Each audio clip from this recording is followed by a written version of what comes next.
जय माँ जय जगन्नाथ।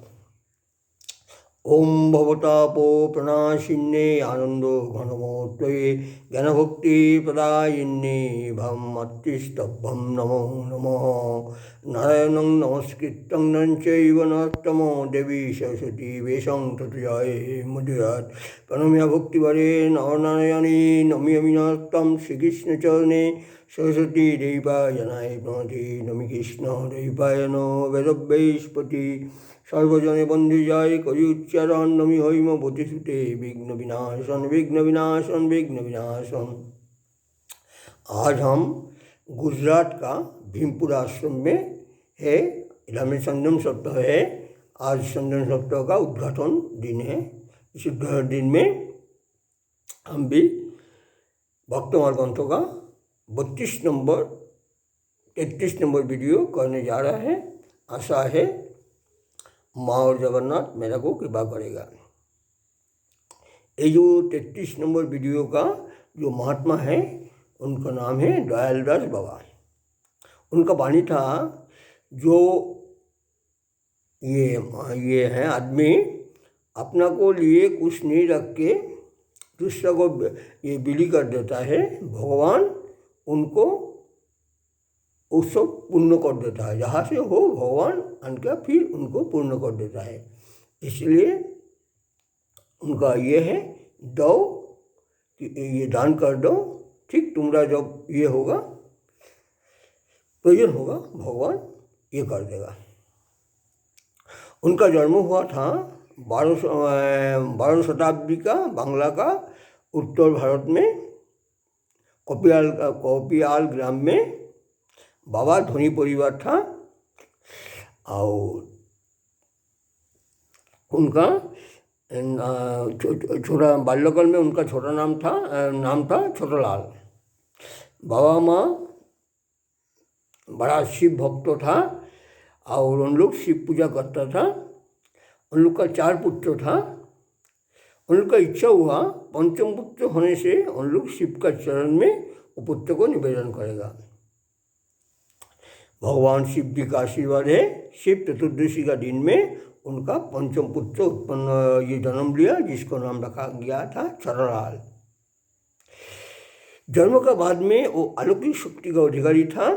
1 महीना का बच्चा पतला पतला हाथ से ऐसे ताली बजा के भगवान का ये भजन करता था। भगवान का उद्देश्य ये करता था। और जो शिव मंदिर का जो शिव मंदिर था उस शिव मंदिर में जाके मिट्टी में उन्हें गरागरी देता था। और शिव जी का जो बेलपत्र है अपना माथा में दे के बड़ा ये आनंद पाता था। और प्रति साल में वो ग्राम में साधु संत लोग का आगमन होता था। तो उन लोग वो साधु संत का लिए बहुत ये करता था, सेवा का लिए ये होता था। जब उनका 10 साल का उम्र है तो परमहंस ठाकुरदास बाबा जी कोपियाल ग्राम में हाजिर हुआ। तो उन्हें ये महात्मा बाबा जी को बहुत सेवा किया। और महात्मा जी छोटालाल का पिता माता को बताया कि ये तुम्हारा लड़का है ना, वो साक्षात ये के शिव जी का अवतार है। तो छोटालाल जो है वो बाल्यकाल से मठ मंदिर में घूमता था और जंगल में भी जाता था।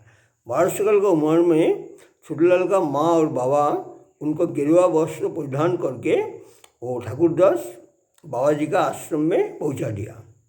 बाबा जी वो शिष्य को का लिए प्रतीक्षा कर रहा था। शिष्य को ये जब उनको शिष्य जब उनके पास में पहुँच गया तो शिष्य को भेजा होम करा के उनके विधिपूर्वक संन्यास दिया और नाम हुआ परमहंस दयालदास बाबा जी।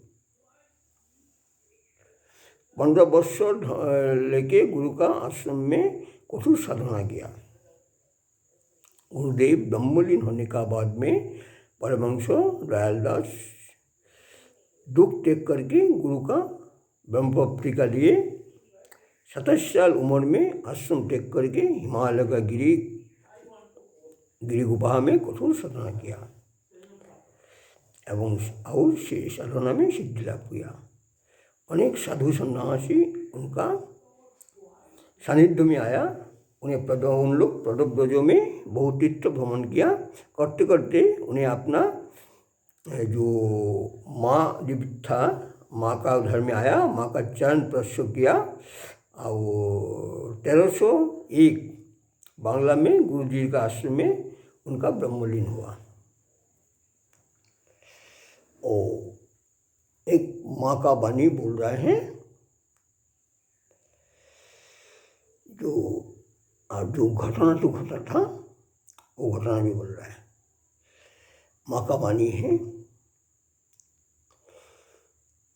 एकांत नहीं होने से श्रीकांत को नहीं मिला जाता है। देखिए अभी हम इधर में आया तो हम जो वासुदेव दा है उनको बताया था एकांत देने का हम रहेगा। तो हम लोग का जो गुरुदीप जो एकांत में साधना करता है उनका कुटीर में मेरे को दिया गया, एकदम नर्मदा का पार में, और उधर में जंगल का इधर में वनानंद का ये है।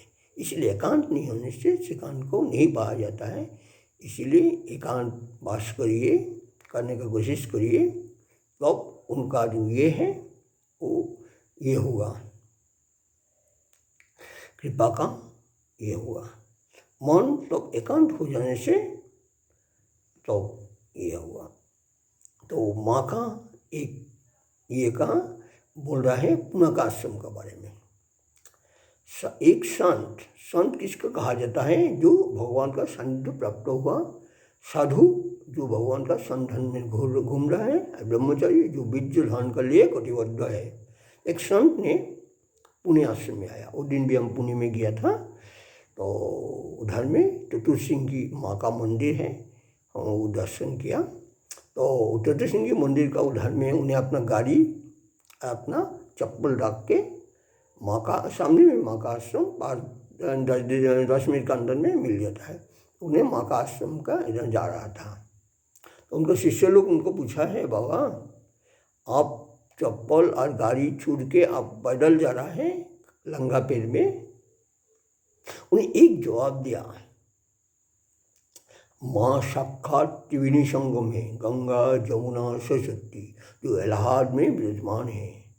माँ ये 3 ये का ये है त्रिवेणी संगम है। जो त्रिवेणी संगम में हम लोग जब जाता है तो हम लोग क्या चप्पल पहन के डुबकी लगाता है? नहीं, ये करके चप्पल खुल के, हाँ चप्पल खुल के। इसीलिए माँ का पास में हम जा रहे हैं, माँ का चरण स्पर्श करने के लिए, माँ का आशीर्वाद लेने के लिए, माँ का कृपा वर्षण हो, इसलिए हम चप्पल खुल के गाड़ी छोड़ के गया। कितना बड़ा उनका श्रद्धा है माँ का ऊपर में, ये तो वर्णन करने नहीं सीखता है। इसीलिए वही है, साधु संत लोग माँ को कितना श्रद्धा भाव से देखता था। अब जगन्नाथ, जगत का नाथ का एक बाने ये बोल रहा है, जगन्नाथ जी का जो ध्वजा है या जो चक्र है, नीले चक्र है, वो बहुत दूर से दिखाई जाता है। अब जहाँ से देखिए पूर्व पश्चिम उत्तर देखिए, ध्वजा को आप देख नहीं सकता है। और ध्वजा का एक ये है, समुद्र का जो ये हवा आ रहा है ना, इसको विपरीत में वो इधर आ रहा है ध्वजा, इसे इधर नहीं। इसीलिए ये एक विषय तो वैज्ञानिक भी हार गया। इसका कारण क्या है? जहाँ से आ रहा है उधर में भी ध्वजा घूम रहा है।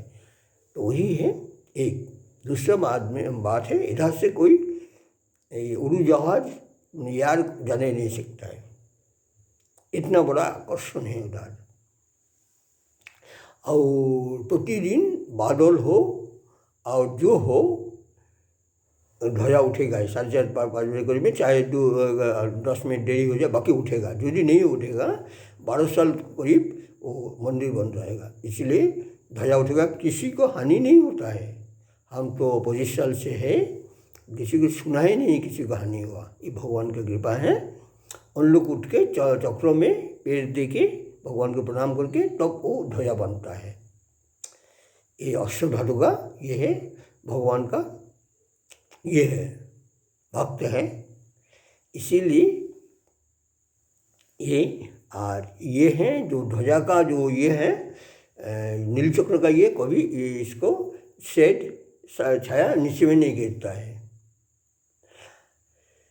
और ये है जो प्रतिदिन वो ध्वजा का जो ये है वो ये करते खोल लेता है, फिर नया लगा जाता है और उस प्रसाद जी का रूप में वो ये होता है, बिक्री होता है। और यही है ये जगन्नाथ जी का ध्वजा का विवरण। हम लोग को ये जो है जगन्नाथ जी का प्रधान पुजारी था, जो ये में 16 वेद में बोलता था, अभी भी उन्हें ये है असुस्थ है, हरे कृष्ण तिवारी जी। उन्हें मेरा को बहुत प्यार करता था, हमसे श्रद्धा तो करता था। तो उन्हें बताया था, देखो कभी यदि जगन्नाथ दर्शन ना हो जाए कोई कारण से, जगन्नाथ मंदिर आज कोई कारण से देश से खुलेगा किंवा कोई कारण से आज दोनों बदल करेगा, इसीलिए 4 घंटा ये रहेगा, उसको दुखी नहीं देगा। इससे यदि कोई हो जाए तो जगन्नाथ दर्शन नहीं हुआ तो जगन्नाथ का ध्वजा को दर्शन कर लेना। ध्वजा साक्षात जगन्नाथ का ये है, ध्वजा दर्शन कर लेगा जगन्नाथ पूर्ण होगा। और एक तो बात है, कोई जगन्नाथ दर्शन करने नहीं सका है, 16 वेदी का जो ब्राह्मण लोग को है, ब्राह्मण लोग, उन लोग को दर्शन करने से जगन्नाथ का दर्शन का पूर्णता प्राप्त होता है। यही जगन्नाथ जी का ये है।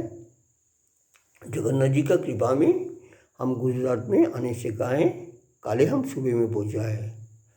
इधर से शायद 8 तारीख में हम इधर में एक ज्योतिर्लिंग बाकी है, ये है दक्षिण में, और दर्शन करने से मेरा 12 पूर्ण हो जाएगा।